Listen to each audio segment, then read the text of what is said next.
பேரறிஞர் அண்ணா காட்டிய பாதை மக்களின் உரிமைக்கும் அரசியல் அறத்திற்கும் அர்ப்பணிக்கப்பட்ட பாதை.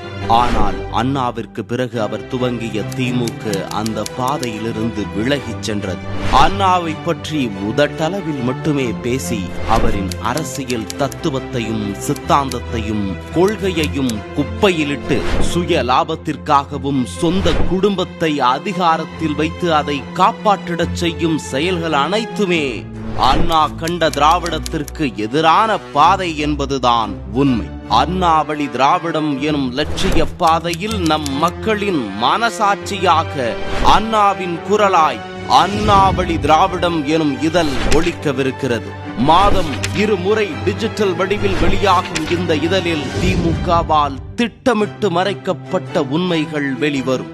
காரிருள் சூழ்ந்த தமிழ்நாடு வெளிச்சம் பெறும். அறிஞர் அண்ணாவின் உண்மையான அரசியல் வாரிசுகளாய் அவர் வழியில் மக்களின் வாழ்வினை மாற்றிய புரட்சி தலைவர், புரட்சி தலைவி மற்றும் அவர்களின் அரசியல் வழிகாட்டுதலில் இன்று உண்மையான மக்கள் நலன் பேணும் திராவிடத்தை சவால்களுக்கிடையே துணிச்சலுடன் காத்து நிற்கும் புரட்சி தமிழர் எடப்பாடி பழனிசாமி என அண்ணாவின் வழியில் உண்மையான திராவிடத்தை பேணி நிற்பவர்களை பற்றி பேசவிருக்கும் இதழ் இது.